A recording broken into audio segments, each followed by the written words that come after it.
Hello students, today I am again here with a new chapter, namely electrochemistry for standard 12.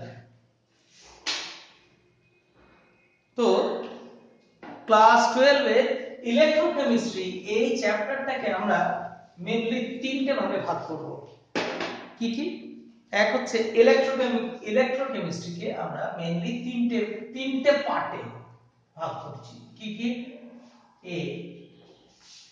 A electrochemical sell, তড়িৎ রাসায়নিক কোষ।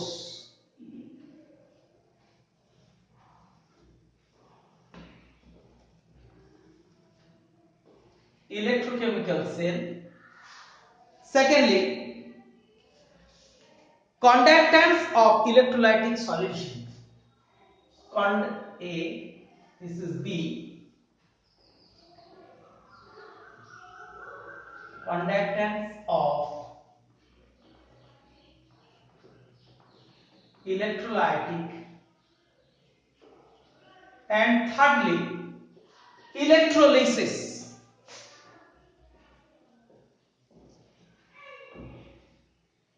Electrolysis, তড়িৎ বিশ্লেষণ।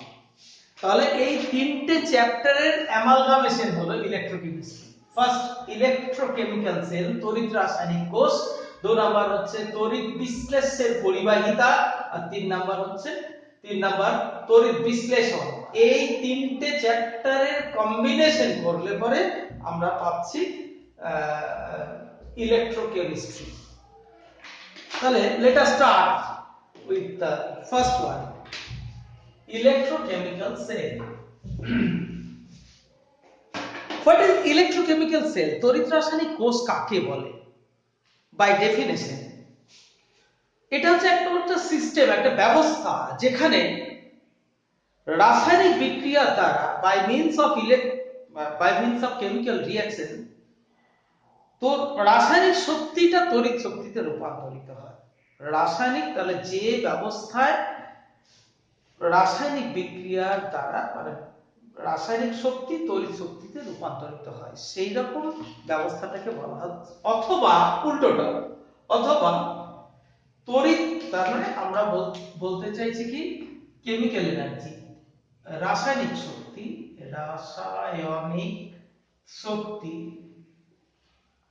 থেকে তড়িৎ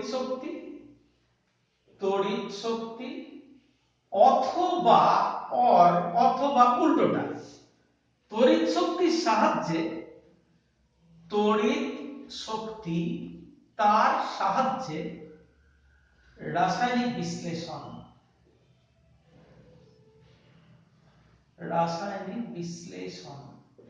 যে ব্যবস্থায় হয় সেইগুলো কি বলা হচ্ছে ইলেকট্রোকেমিক্যাল সেল। তাহলে যে ব্যবস্থায় কোনো রাসায়নিক শক্তি তড়িৎ শক্তিতে রূপান্তরিত হয় বা তড়িৎ শক্তির সাহায্যে কোনো রাসায়নিক বিশ্লেষণ ঘটে, সেই রকম ব্যবস্থাকে বলা হচ্ছে তোমার তড়িৎ রাসায়নিক কোষ, ইলেকট্রোকেমিক্যাল সিরিজ। ন্যাচারালি দুটো আলাদা আলাদা উল্টো। তাহলে এই ধরনের যে ব্যবস্থায় রাসায়নিক শক্তি তড়িৎ শক্তিতে রূপান্তরিত হয় সেই তাকে বলা হচ্ছে তোমার কি গ্যালভেনীয় কোষ, গ্যালভেনিক সেল, গ্যালভেনীয় কোষ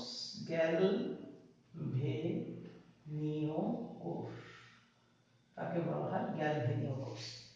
যার উদাহরণ কি? যার উদাহরণ হচ্ছে ড্যানিয়েল সেল, সরল ভোল্টীয় কোষ মানে simple cell, battery, dry cell etcetera, fuel cell etcetera. তাহলে এর উদাহরণ কি কি বললাম আমরা? ড্যানিয়েল সেল, সিম্পল সেল, সরল ভোল্টীয় কোষ, তারপর তোমার জ্বালানি কোষ মানে ফুয়েল সেল। এমনি আমরা সাধারণত সচরাচর যে ব্যবহার করি dry sell, dry battery, torch ইত্যাদিতে, ঘড়ি, ক্যালকুলেটরে যে সব ব্যবহার করি সেগুলো। তাছাড়াও বড় বড় যে ব্যাটারি যেগুলো রয়েছে মানে ধরো বাড়ির যে ইনভার্টার, গাড়ি ইত্যাদিতে যে সমস্ত ব্যাটারি ব্যবহার হয় সেইগুলো, ঠিক আছে, স্টোরেজ সেল ইত্যাদি। এইগুলো হলো গিয়ে তড়িৎ রাসায়নিক, এক্ষেত্রে রাসায়নিক শক্তি তড়িৎ গ্যালভ্যানীয় কোষ। উল্টো দিকে তড়িৎ শক্তির সাহায্যে রাসায়নিক বিশ্লেষণ ঘটে, এইগুলোকে বলা হয় তড়িৎ বিশ্লেষ্য কোষ, ইলেকট্রোলাইটিক সেল। তড়িৎ বিশ্লেষ্য কোষ, তড়িৎ বিশ্লেষ্য কোষ, তড়িৎ বিশ্লেষ্য, তড়িৎ বিশ্লেষ্য কোষ। যেমন উদাহরণ হলো ডাউন সেল,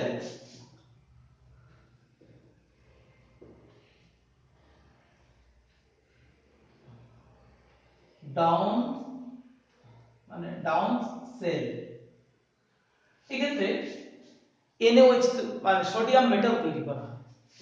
তারপর যেমন হচ্ছে সলভেকেলনা,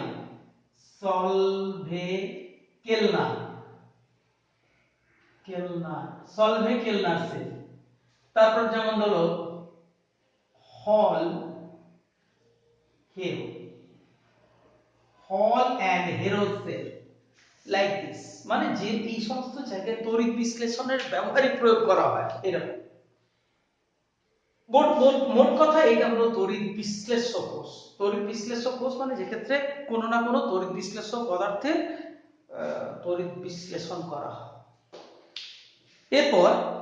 এরপর আমরা আসবো এই দুটো সেলের মধ্যে পার্থক্য কি। তাহলে বেসিক পার্থক্য কি? এক্ষেত্রে রাসায়নিক শক্তিটা তড়িৎ শক্তিতে রূপান্তরিত হয়, আর তড়িৎ বিশ্লেষ্য কোষে in case of electrolytic cell chemical energy in case of electrolytic cell, electrical energy is converted into chemical energy. তড়িৎ শক্তি রাসায়নিক শক্তিতে পরিণত হয়। আর গ্যালভ্যানিক সেলে তাহলে আমরা কি দেখছি, chemical energy converts into electrical energy। এবার আমরা এই কোর্সের মধ্যে তাহলে প্রথমেই আমাদেরকে এই জায়গাটায় বর্ণনা করতে হবে।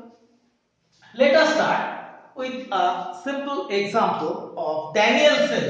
আমরা এই ধরনের একটা গ্যালভ্যানিক সেলের মধ্যে একটা এক্সাম্পল হিসেবে ড্যানিয়েল সেলের কথা আমরা বলছি। দেখো ড্যানিয়েল সেলে কি হয়, Daniel sell,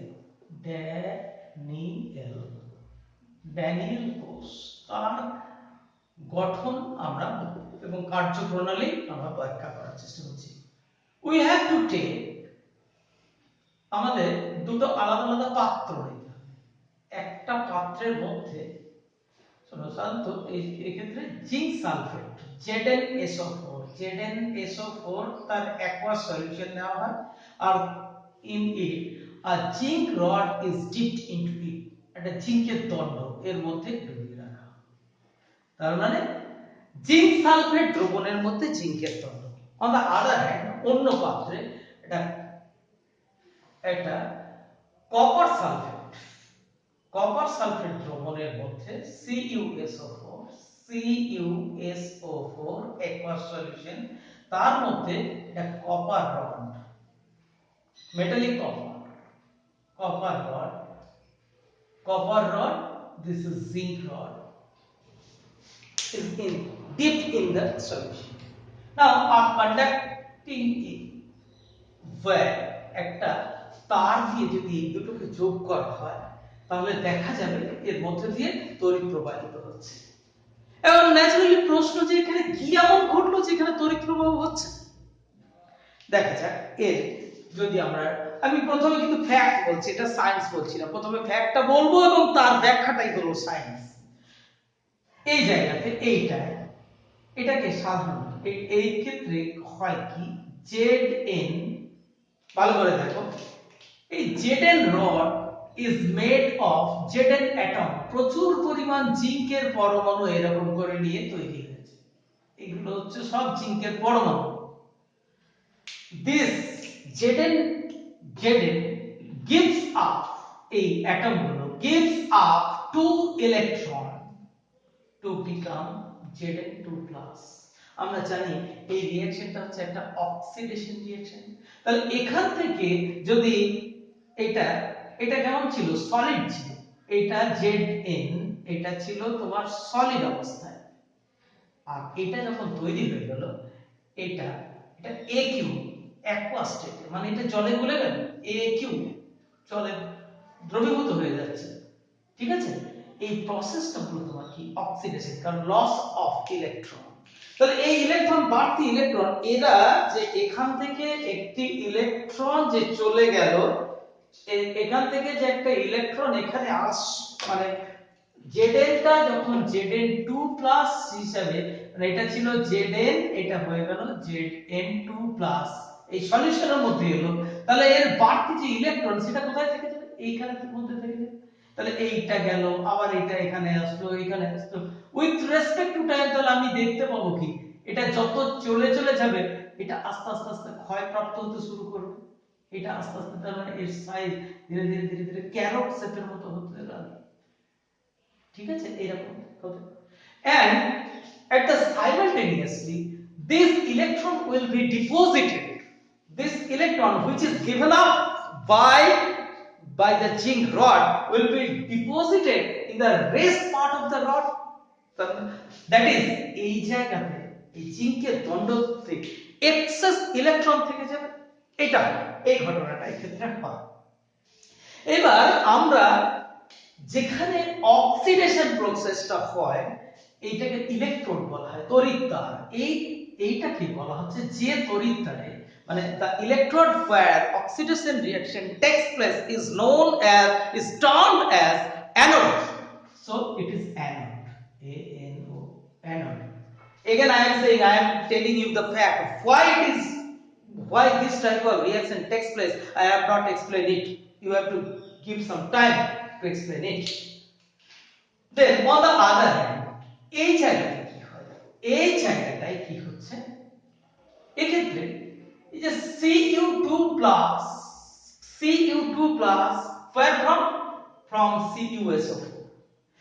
So I repeat it, Cu2 plus of the solution which is obtained from copper sulfate comes here, Cu2 plus, and force copper rod to give up to electron, এখানে এসে জোর করে তোমাকে দিতে হবে কোথায়, অথচ দেখো কপারের তো বাড়তি ইলেকট্রন কোথাও নেই, দেখো তাহলে এক্ষেত্রে কি হয়, Cu2 plus এটা তাহলে কি অবস্থায় ছিল বলতো, AQ aqueous, এই যে জলদ্রবীভূত ছিল, সেটা থেকে জোর করে প্লাক্স জোর করে নিয়ে নেয় 2 ইলেকট্রন টু বিকাম Cu, যেই টাইম এই হয়ে গেল তখনই তো এটা কপার দণ্ডের মতো, মানে এটা কপার অ্যাটমে পরিণত হয়ে গেল, সুতরাং এইভাবে জমতে শুরু করবে।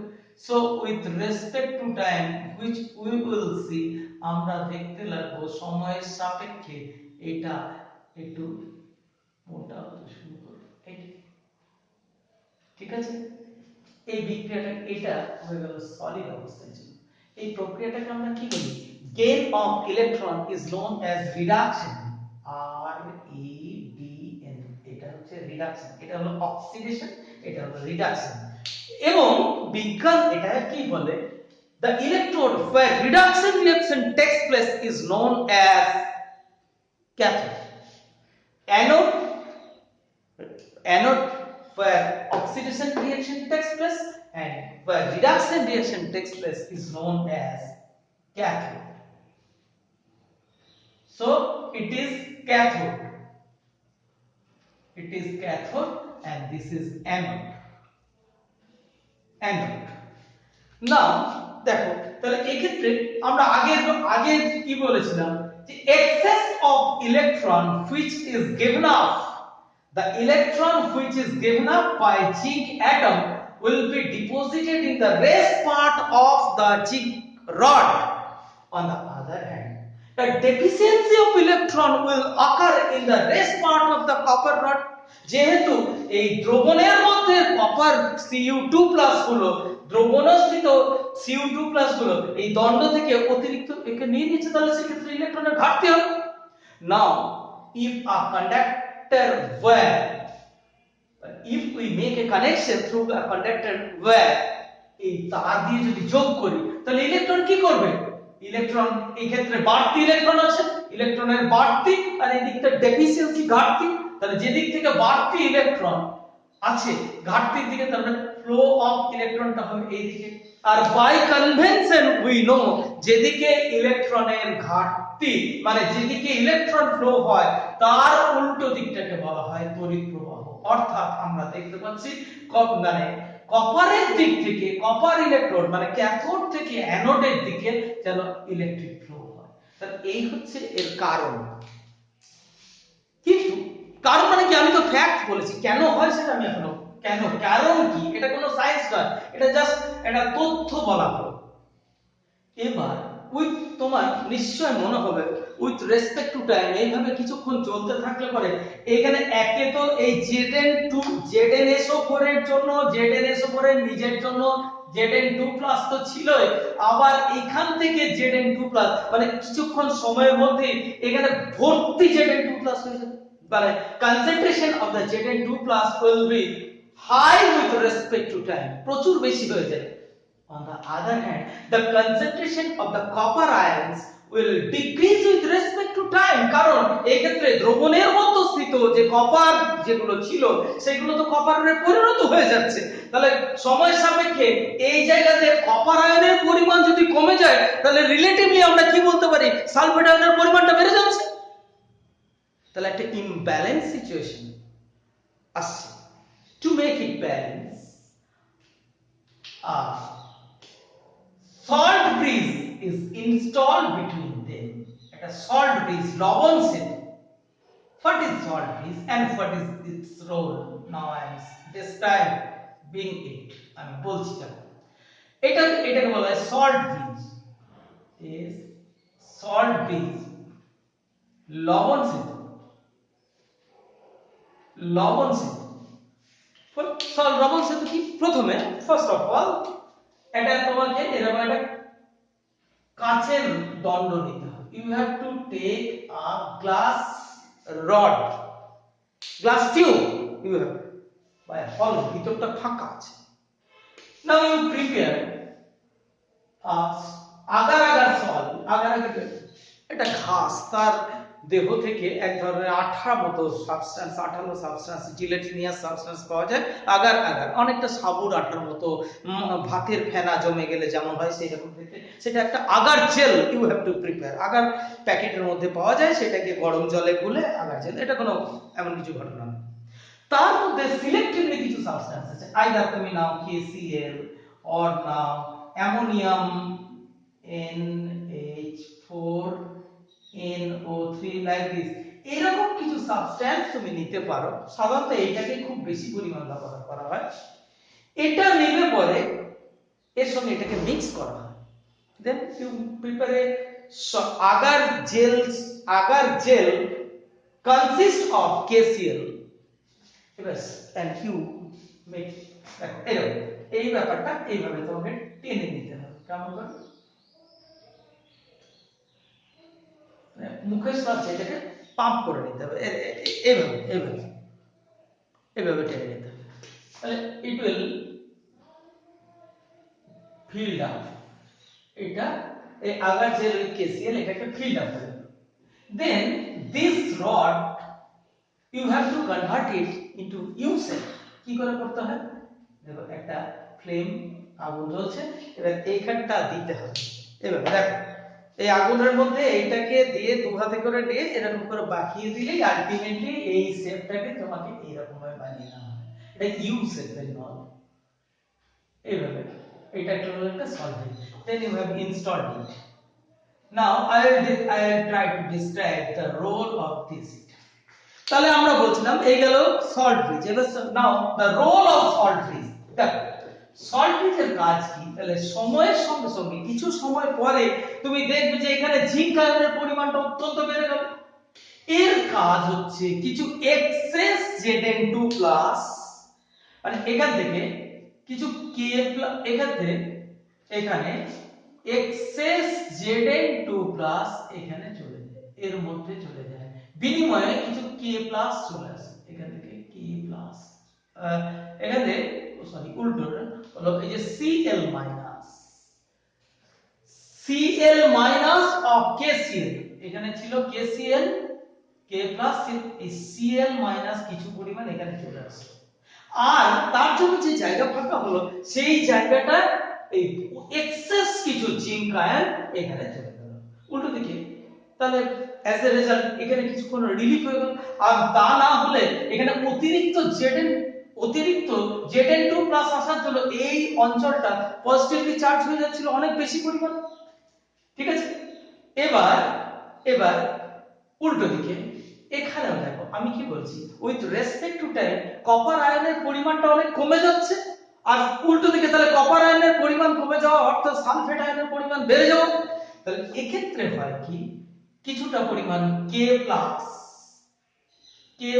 এই যে K প্লাসটা এই K প্লাস এই দিক থেকে এখানে চলে আসে, আর কিছু এই যে জায়গাটা ফাঁকা হলো কিছু সালফেট আয়ন এই দিকে চলে যায়। তাহলে এর কাজ হচ্ছে, তাহলে এই জায়গাতে মানে নেগেটিভ বেশি হয়ে গেছিল সালফেট আয়নের জন্য, K প্লাস এসে এই সালফেট আয়নটাকে থামালো, K plus will combine with SO4 double minus, যার ফলে নেগেটিভটা কিছুটা কমলো। উল্টো দিকে এক্ষেত্রে Zn2 প্লাস বেশি হয়েছে, এক তো কিছু পরিমাণ ওখানে চলে গেল আর কিছু Cl মাইনাস কাউন্টার আয়ন এসে তাহলে এটাকে ইলেকট্রিক্যালি নিউট্রাল করে রাখার চেষ্টা করবে। Now the role of the salt bridge এদের দুজনের মধ্যে সমন্বয় রাখে, কোরিলেশন রাখে without mixing the two solution, এই সলিউশন দুটোকে মানে মিশতে দেয় না। শোনো, এই যে বাইরে তড়িৎ প্রবাহ যে ক্ষেত্রে হয় এইটাকে বলা হয় এক্সটার্নাল সার্কিট আর এটাকে বলা হয় ইন্টারনাল সার্কিট। তাহলে এক্সটার্নাল সার্কিটের মধ্যে দিয়ে ইলেকট্রিসিটি ফ্লো হয় আর ইন্টারনাল সার্কিটের মধ্যে দিয়ে আয়ন ফ্লো হয়, তবেই তো এটা কমপ্লিট হলো। দেখো তো এইটা আর এই জায়গাটা তো পজিটিভ হয়ে গেছিল তাই না, কারণ এক্ষেত্রে ইলেকট্রনের ঘাটতি ছিল, যে এক্ষেত্রে কপার আয়ন এই যে এই Cu2+ গুলো জোর করে নিয়ে নিয়েছিল, এইটাকেই আমাদের বলা হয় potential, electrode potential. So what is তড়িৎ তার বিভব, ইলেকট্রোড পোটেনশিয়াল। তাহলে ব্যাপারটা কি হবে, whenever a metallic rod is dipped into its ionic solution, কোন একটা ধাতব দণ্ডকে যদি উহার কোন আয়নিত দ্রবণে ডোবানো হয়, যেমন আমরা এখানে ডুবিয়েছি জিঙ্ক দণ্ডকে Zn2 প্লাসে, কপার দণ্ডকে কপার 2 প্লাসের মধ্যে, এদের মধ্যে কোন একটা রিঅ্যাকশন হয়, আইদার অক্সিডেশন অথবা রিডাকশন, অক্সিডেশন বা রিডাকশন রিঅ্যাকশন হওয়ার জন্য এদের মধ্যে আইদার এই দণ্ডটার মধ্যে আইদার এক্সেস ইলেকট্রন হয়ে যায় অথবা ইলেকট্রনের ডেফিসিয়েন্সি হয়ে যায়, অর্থাৎ এটা একটা বিশেষ চার্জ প্রাপ্ত হয়। এই চার্জ প্রাপ্ত হওয়া ঘটনাটা কি বলা হচ্ছে, তড়িৎ দ্বার বিভব তৈরি হয়। এর মধ্যে আরো কিছু ঘটনা আছে, যাক তাহলে আমরা এটা ধনাত্মক বিভব আর এটা হচ্ছে ঋণাত্মক বিভব। ঠিক আছে, এই গেল, আমি এর ব্যাখ্যা দিলাম, আমি আপাতত ব্যাখ্যা নয় আমি জাস্ট ফ্যাক্টটা বললাম। আমি আরো একটু সহজ সরল সেলের কথা দেখি। তুমি ইচ্ছা করলে একদম বাড়িতে বসে এই জিনিসটা করতে, একটা লেবু নেবে, লেবু টেকে লেমন, তার মধ্যে একটা কপার একটা কপার স্ট্রিপ আর একটা জিঙ্ক স্ট্রিপ, এটাকে যদি ইনস্টল করো, you take a lemon, you এইভাবে তুমি যদি দিয়ে দাও এবং এইখানে একটা তার দিয়ে যদি এইখানে তুমি একটা ভোল্টমিটার শো করো, তাহলে you can see the deflection. তার মানে কি, তাহলে নাও মাই কোশ্চেন, যেখানে কি এমন ঘটনা ঘটলো যেখানে তড়িৎ প্রবাহ হয়ে গেল, তুমি তো নিয়েছো একটা লেমন, একটা লেবু নিয়েছো আর কপার আর জিঙ্ক নিয়েছো, কি হয়েছে? বা তুমি এটাকে আমি এখন অন্য একটা সিম্পল সেলকে দেখাচ্ছি, সরল ভোল্টীয় কোষ যেটাকে বলে। এটা পাত্র নাও, এরকম একটা ইউটেক আবিকার, যার মধ্যে এটা ইউটেক copper a zinc rod and a copper rod individually, আলাদা করে, এই ক্ষেত্রে আর আলাদা নয়, একই সঙ্গে দিচ্ছ এবং ইলেকট্রোলাইট হিসেবে ডাইলুট H2SO4 নিয়ে এই ক্ষেত্রে তুমি যদি তার দিয়ে যোগ করো, you will see the result। আমি দেখাচ্ছি সবটাই, আমি দেখাচ্ছি কি হয়। দেখো রিঅ্যাকশন গুলো দেখো, এই জায়গাতে এটাকে সিম্পল সেল সরল ভোল্টীয় কোষ বলা হয়। এখানে এটা জিঙ্ক, এটা হচ্ছে কপার। তাহলে Zn ওই আগের মতই আমরা লিখলাম Zn -2 ইলেকট্রন, মানে এই যে এই অ্যাটমগুলো দুটো করে ইলেকট্রন ছেড়ে দিচ্ছে, ছেড়ে দিয়ে কিসে পরিণত হচ্ছে? Zn2+। আচ্ছা আমি এটা লিখছি, Zn S ছিল -2 ইলেকট্রন, Zn2+ Aq, মানে এটা গুলে যেতে শুরু করলো, মানে গুলে যাওয়া শুরু করা মানে ক্ষয়প্রাপ্ত। তাহলে বিক্রিয়াটা কেমন? অক্সিডেশন। তাহলে এটাকে আমরা কি বলবো? অ্যানোড। উল্টো দিকে, উল্টো দিকে এক্ষেত্রে আর এটা হয় না। এবার কেন হয় না সেই ব্যাখ্যাটা আমি একটু পরে দিচ্ছি। এবার দ্রবণে এর মধ্যে কি আছে বলতো? H2SO4 আছে না, এই দেখো H+। ওখানে যেমন আগের বারটা যেমন বলেছিলাম কপার ছিল, এই H+। এবার এই দুটোকে যদি আমি যোগ করে দিই, এইটাকে একটা তার দিয়ে যদি আমি যোগ করে দিই, তাহলে এই যে অতিরিক্ত এক্সেস ইলেকট্রন, এই ইলেকট্রন উইল ফ্লো, ইলেকট্রনগুলো এখানে চলে যাবে, এখানে পৌঁছাবে। এখানে কি হলো? এই জায়গাতে H+ যেটা অ্যাকুয়াস সলিউশনের মধ্যে ছিল from H2SO4 will pick with electron from copper rod to become H. This H এরকম একটা নয়, এরকম H+, H, H2। সো আমরা এই দিক দিয়ে দেখতে পাবো কি বলতো? কি বেরোচ্ছে? হাইড্রোজেন গ্যাস বেরোতে শুরু করছে। তাহলে এক্ষেত্রে তো ইলেকট্রনের ফ্লো হচ্ছে এই দিকটায়, এদিক থেকে এটা ইলেকট্রনের ফ্লো।